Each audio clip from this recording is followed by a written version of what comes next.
All right, so now we're continuing in Psalm chapter 9. And sorry, it's been a while since my last video. I was able to quit my job from a business I started, and it's just been super busy. But these are very sobering verses because it talks about God overcoming his enemy and blotting out their names and destroying cities, and that they'll be remembered no more, and that he judges in righteousness. And so, I think we need to just realize that life is a test.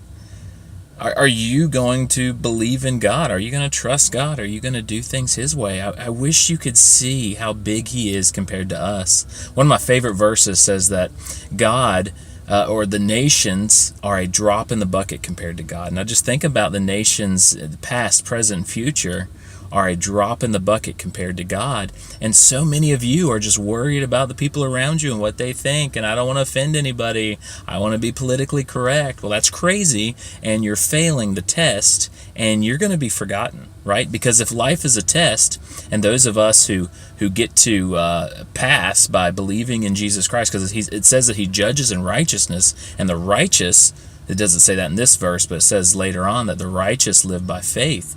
And so for those of us that live by faith in the Son of God, we get to see the new heaven and the new earth, right? And we're going to be remembered, and we get to enjoy that. But everyone that failed, because remember, life is short. We're going to be done. This world is going to be done one day. There'll be a new heaven and a new earth. God's going to wipe away all the tears of everyone.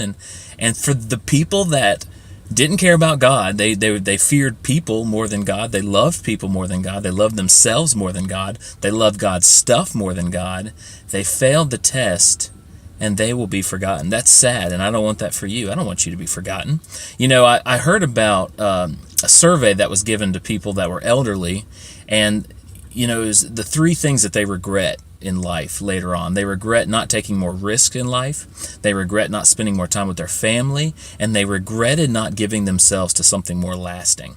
And I know, all of us, I think, have a little sense of, I want to leave a legacy. But if your legacy isn't God-centered, Christ-centered, it's gone, right? It's forgotten. We think of so many people that we think are successful. This is 2017, and in 2016, people made a huge deal about all the famous people that passed away in 2016. But if what they did was not for Christ, yeah, maybe people remember it now, but what's that matter in 1,000 years?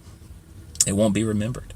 And so give your life to something lasting. Don't be an enemy of God. You're an enemy of God if you don't think Jesus should be the Lord of everyone's life, and especially your own, right? If you're going around teaching a worldview of do what you want to do what feels right, or submit to another way of thinking or religion outside of that of Jesus Christ, you're being an enemy of God, whether you realize it or not. So don't be an enemy of God, because I don't want your name to be blotted out, you to be overcome. It also talks about endless ruin. I don't want you to experience hell, which is endless ruin. So be remembered forever by submitting to God and his will. Remember, the nations are a drop in the bucket compared to God.